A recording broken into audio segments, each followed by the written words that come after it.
तिरंगे पर पैर रख के तिरंगे को कुचला था, संविधान को कुचला था, हाथ में फूल थे जिन बच्चियों को उनको मारा था, इसके बारे में क्या कहना चाहिए? मैं यही कहूँगा हो सकते हैं जो संविधान को न मानने वाले लोग, जो लोग इस मुल्क के संविधान को मानने वाले हैं, वो कभी भी इस मुल्क के अंदर कोई ऐसा काम नहीं करेंगे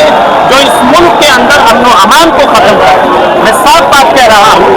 जो लोग भी संविधान को मानने वाले, लोकतंत्र को मानने वाले हैं, वो लोग कभी ऐसी कोई हरकत नहीं करेंगे जिससे हमारे मुल्क में, हमारे मुल्क का माहौल खराब हो। लेकिन इसके अकॉर्डिंग अगर दूसरे लोग होंगे जो इस मुल्क के अंदर, इस मुल्क के संविधान को मानने वाले हैं, बाबा साहब के संविधान पर अमल करने वाले हैं, वो लोग कभी ऐसा कोई काम नहीं करेंगे जिससे मुल्क के अंदर मुल्क का माहौल खराब हो, मुल्क में अमन और अमान बाकी न रहे। ऐसे लोग कभी नहीं करेंगे संविधान को मानने वाले। और कुछ कहना चाहेंगे अपने? बस मैं यही कहूंगा कि इस मुल्क के अंदर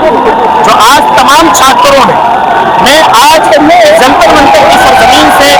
लास्ट हाथ के लिए दे रहा हूं अपने मुल्क के तमाम लोगों को कि जिस तरीके से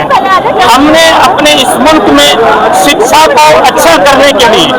तालीम में चेंजिंग लाने के लिए हम सब एकजुट होकर हिंदू और मुसलमान की राजनीति को छोड़ करके हम सब यहाँ जमा हुए और मोहब्बत के साथ में हमने पीसफुली तरीके से अपनी बात को हुकूमत तक पहुँचाया और उसके बाद में हुकूमत ने हमारी मांग को रखा और हमारी बातों को रखा और उसको एक्सेप्ट किया। तो मैं यही कहूँगा आखिरी संदेश कि अगर हम अपने इस मुल्क को आगे बढ़ाना चाहते हैं किसी भी एंगल से, चाहे वो तालीम के एतबार से हो, इकोनॉमी के एतबार से हो या दूसरी कंट्री में और ज्यादा तरक्की के एतबार से हो, तो ये मुल्क उसी वक्त आगे बढ़ेगा जब हम सब मिलकर के, सारे मज़ाहिब के लोग एकजुट होकर के इस मुल्क के लिए लगे रहेंगे। इस मुल्क के लिए तमाम के तमाम लोग, चाहे वो हिंदू हो, चाहे वो मुसलमान हो, चाहे वो क्रिश्चियन हो, किसी भी बिरादरी से या किसी भी मजहब से बिलोंग करने वाले वो लोग हों, अगर वो सब मिलकर के इस मुल्क को आगे बढ़ाना चाहेंगे तो ये मुल्क बहुत आगे जाएगा। और मैं आखिर में यही कहता हूं,